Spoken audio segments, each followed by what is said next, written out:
Hey, what's up everyone? Jason Turley here, back with another video. Once again, looking at picoCTF.com.org. It's a great website and resource for beginner-friendly and intermediate capture the flag events. Today we're looking at Pico Mini from Redpone, the binary exploitation challenge, Clutter Overflow. So the description is pretty short and sweet for this. Clutter everywhere and not a byte to use. And then very faded, there's this netcat connection line to remote into this host name, mars.picoctf.net, on this port right here. But we'll save that for later. Let's first download these challenge files and see if we can solve those locally on our own computer before we try to exploit anything remotely. So over here, I made a little working directory, picoCTF, binary exploitation, clutter overflow. That's not what we want to download. So let's download this challenge file. Let's download the challenge binary as well as the source code ls-l. They're both here. If I run the file command on these, we see the one with no file extension, just chal or challenge. It is our Linux executable. So this is the binary that we actually want to run. We can see some other stuff that's not too important. It is not stripped, meaning it does have all the useful, juicy debugging information. And then challenge.c, unsurprisingly, is the C source code. ASCII text just means it's human readable, and it's something we can interpret in like a text editor. I can't open this in a text editor. If you try, it's just going to be garbage. It's going to be binary data. There's some things that you can piece together here, but it's not anything the computer can read because it's a binary. So with all that out the way, let's finally make this runnable and see what's going on. All right, so we get this big ASCII screen, all this text. It looks like, I guess, someone's room, with the bed being here, with the couch and chair and a fireplace and windows. So pretty snazzy living situations. We see some text. My room is so cluttered. What do you see? And then it just kind of hangs and it waits for us to enter something. So why not just enter please sub, hit enter. Okay, this is interesting. It says code equals 0. Code does not equal OX, dead beef, and then like a frowny face. So what's going on here? It looks like it's waiting and it's hanging for us to input data, right? So what if we input like an exorbitant amount of data? Can we somehow overwrite this code value? So I just put in a bunch of little lowercase a's and nothing happened. But what if I use Python and I just print like, I don't know, a boatload of a's, just like 300. And then I pipe that into the challenge. Okay, so code is no longer 0. It's OX414141, which is the hex representation of A. OX41 is A, capital A. But it does not equal dead beef, and we see we get this additional text right here, segmentation fault. So why is that? If we run sudo message tail, we see right here challenge, which is the binary that we ran. It got a general protection fault on the instruction pointer. So when the CPU is executing code and it goes to this line, it's getting an error because it doesn't understand what to do. We gave it some type of weird or corrupt memory address. If we open this up in GDB, we could probably see that the instruction pointer is being overwritten with OX4141 and not where it needs to be, not like the normal return address. So when we ran this, why did code get overwritten somehow? And thankfully we have the source code, so we can peek in there and figure out what's going on and how can we solve this challenge. So it's a C source code file. If you're not familiar with C, it's just a programming language. It's a little bit different than Python. Maybe it's actually a lot different than Python. So at the top, we include some standard libraries for input and output and just other good functions that the C program is going to use. We see these two variables being defined here at the top, one called size, OX100. That's not decimal, that's hex. So if we want to figure out what that is,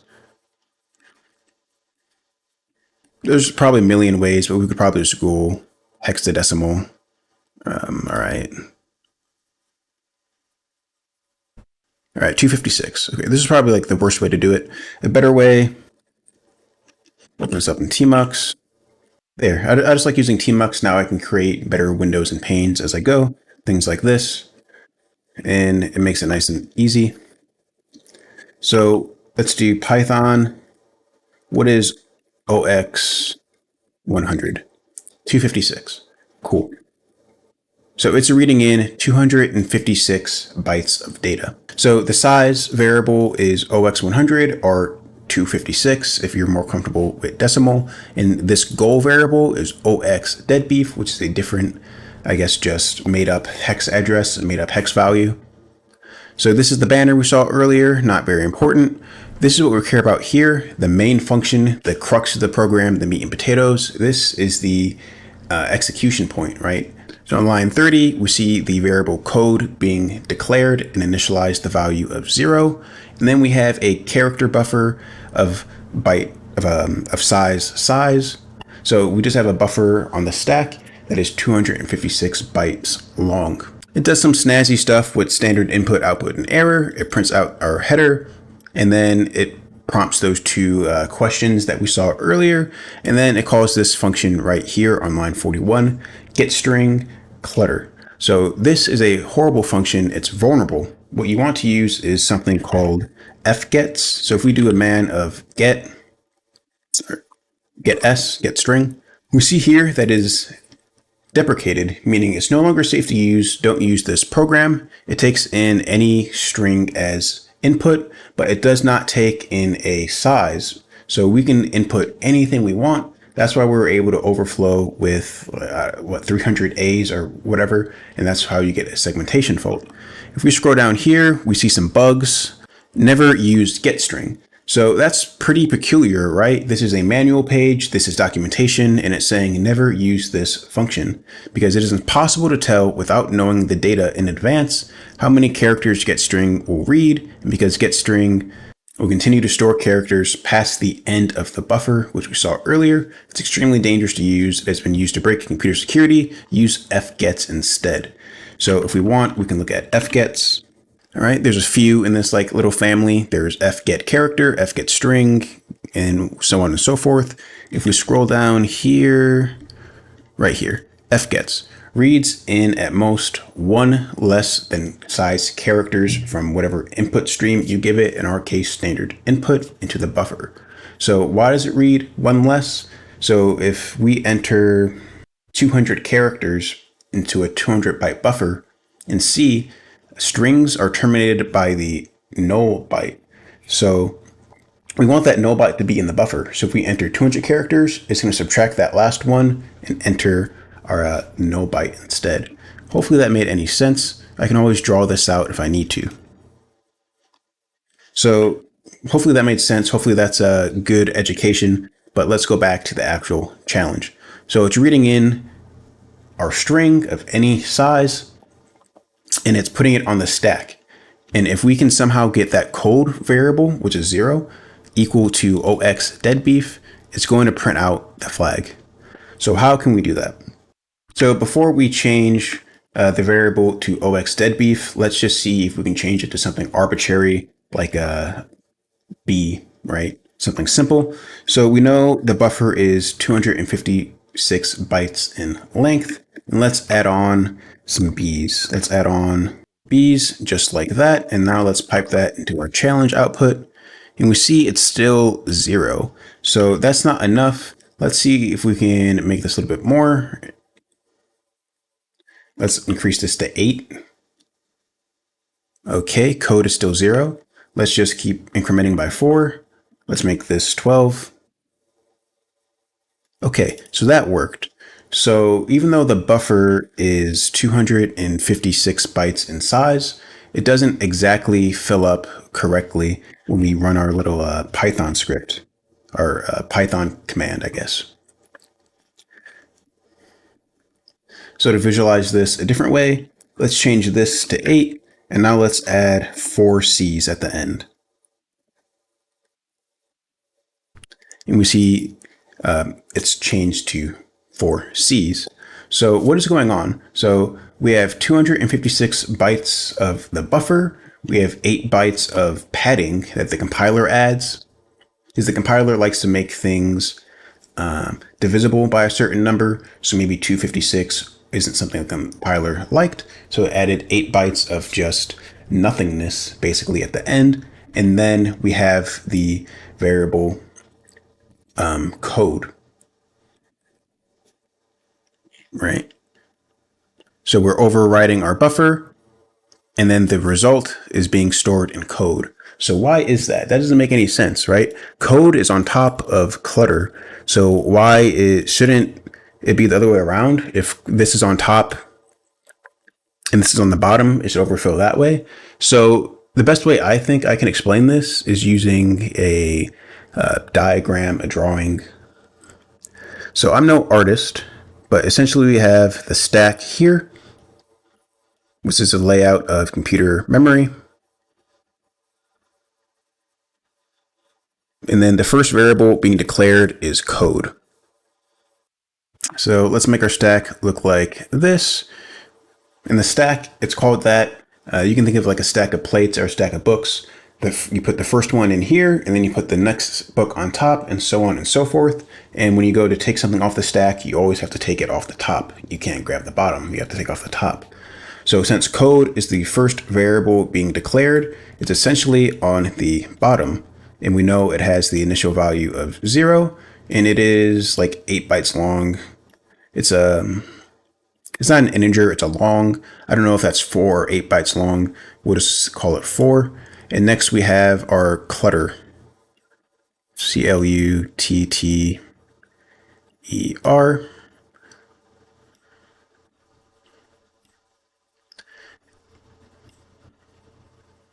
And this is 256 bytes long on the stack. That's how much it takes up. So if we input our A's, right? These are the worst A's I've ever drawn in my life. But if we input a bunch of A's, eventually this will overflow and has to go somewhere. And the stack is contiguous. It's not like the heap, right? So where it's going to go is here, and we're going to overwrite this with A's. In our case, we did C's just to make it more conceptually, appealing. But what we want, the end goal, is to override it with OX dead beef. So what we want is to fill our stack with 256 plus 8 bytes of padding, and then we want OX dead beef. So enough drawing, enough art class. Let's actually make an exploit. All right, now that we conceptually understand what we need to do, let's have some fun and let's make an exploit Python script that we can just run and we can get the flag. So starting off, I'm going to import the struct module because we need a function from there later on. We need to fill up our buffer with at least 256 A's. So I'm going to do 256, and then we know that there's also 8 bytes of padding. And now we need the code variable. We want that to be OX deadbeef. And then we can combine these two things in a payload. Payload equals junk plus code. And then we can just print out our payload. We run our exploit. We get this error because we're trying to add two things, junk and code. And we're adding a string with an integer. And we get an error because you can't do that in Python. So OX deadbeef is a integer. It's a hex value. It's not a actual string or byte that we can use in our payload. So what we have to do is use this module called struct, and it has a function called pack where we can specify a value, L for long, because that's what this is, and then our data right here, our value. Now when we try to run it, actually let's just print out code. So we run it and we see code is right here. It's our byte variable, our byte value. That's why it's prefixed with a B. And then we have OX deadbeef in reverse, DEADBEEF. Since it's a little Indian processor, everything is flipped. It won't say OX dead beef normally. You have to read it backwards. And then we have some null bytes, which are just going to terminate the string. And we get our error once again for trying to concatenate two things that just don't mesh well together. So we have a string object, our junk, our A's, and then we have a bytes object right here. So this doesn't work in Python 3 because that's what we're using. If I do Python tech v, you see I'm running Python 3. But if I try to do Python 2 on my exploit and then run it, it works just fine. We see all our A's printed out, and we also see this question mark. That's because the interpreter, or like this terminal, doesn't know how to interpret just the raw hex bytes of OX dead beef. But if I hit the up arrow and I throw this into that challenge variable, or that challenge binary rather,